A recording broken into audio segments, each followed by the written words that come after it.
Hello everyone, and welcome back to another reading from the book of Proverbs. Today we are on chapter 11 and we are reading in the NLT version. Let's go ahead and let's get started. The Lord detests the use of dishonest scales, but he delights in accurate weights. Pride leads to disgrace, but with humility comes wisdom. Honesty guides good people. Dishonesty destroys treacherous people. Riches won't help on the day of judgment, but right living can save you from death. The godly are directed by honesty. The wicked fall beneath their load of sin. The godliness of good people rescues them. The ambition of treacherous people traps them. When the wicked die, their hopes die with them, for they rely on their own feeble strength. The godly are rescued from trouble, and it falls on the wicked instead. With their words, the godless destroy their friends, but knowledge will rescue the righteous. The whole city celebrates when the godly succeed. They shout for joy when the wicked die. Upright citizens are good for a city and make it prosper, but the talk of the wicked tears it apart. It is foolish to belittle one's neighbor. A sensible person keeps quiet. A gossip goes around telling secrets, but those who are trustworthy can keep a confidence. Without wise leadership, a nation falls. There is safety in having many advisors. There's danger in putting up security for a stranger's debt. It's safer not to guarantee another person's debt. A gracious woman gains respect, but ruthless men gain only wealth. Your kindness will reward you, but your cruelty will destroy you.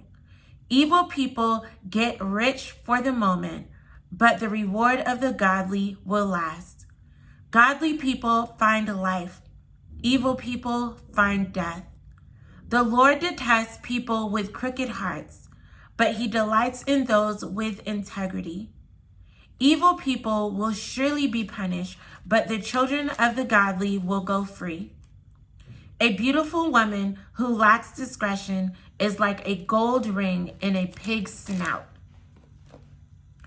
The godly can look forward to a reward, while the wicked can expect only judgment. Give freely and become more wealthy. Be stingy and lose everything. The generous will prosper. Those who refresh others will themselves be refreshed. People curse those who hoard their grain, but they bless the one who sells in time of need. If you search for good, you will find favor. But if you search for evil, it will find you. Trust in your money, and down you go. But the godly flourish like leaves in spring. Those who bring trouble on their families inherit the wind. The fool will be a servant to the wise. The seeds of good deeds become a tree of life. A wise person wins friends. If the righteous are rewarded here on earth, what will happen to wicked sinners? You guys, this chapter right here, I feel like it's a whole life overview. He's like, listen, pride will lead to disgrace. That is a thing. That is a thing. Don't allow yourself to get caught up in pride. And I feel like that's important to say, especially for this year, because as you seek wisdom, as you do the things that God is leading you to do, you will find favor with God. You will be blessed, not only in your finances, but in your health, in your relationship, in your businesses. You will be blessed. Don't allow the blessings of the Lord and the favor of God to cause you to become prideful, because when you become prideful, it will lead to disgrace. It says it right here. It talks about the importance of being honest. It talks about the importance of not gossiping. Y'all, mind your business. That's it. Like, pray for others. Speak well of others. But don't gossip about other people. It will not do well for you. It talks about how evil people will seek riches and it won't be lasting. They will find themselves destroyed in their riches. And so it's not that God has a problem with you being wealthy or having finances and things. That's not a problem. The problem is when you put all of your reliance into riches, when you are willing to cheat and scheme to get these riches, when you go about getting the riches that are not in a way that God is showing you to acquire these different things. So make sure that in all that you acquire this year, it is acquired by the path that God has sent you on to acquire a thing. And so, you know, like I said, this is a really, really good chapter. There's so many things to pull out just for daily living. And I would just say, remember, choose wisdom. That's literally the theme of the whole book of Proverbs. Choose wisdom that comes from God.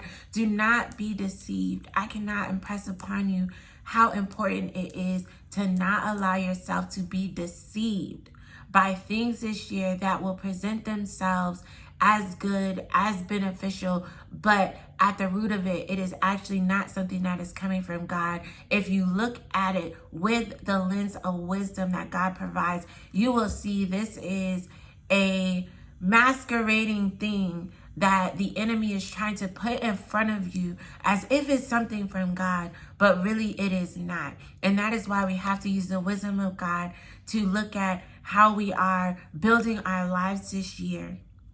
In 2024, when it comes to relationships, businesses, finances, anything that pertains to us, only pursue the things that God is giving you wisdom concerning pursuing. Only pursue the things and be involved in the things that God is saying, yes, this is for you. And if you're not sure, take pause.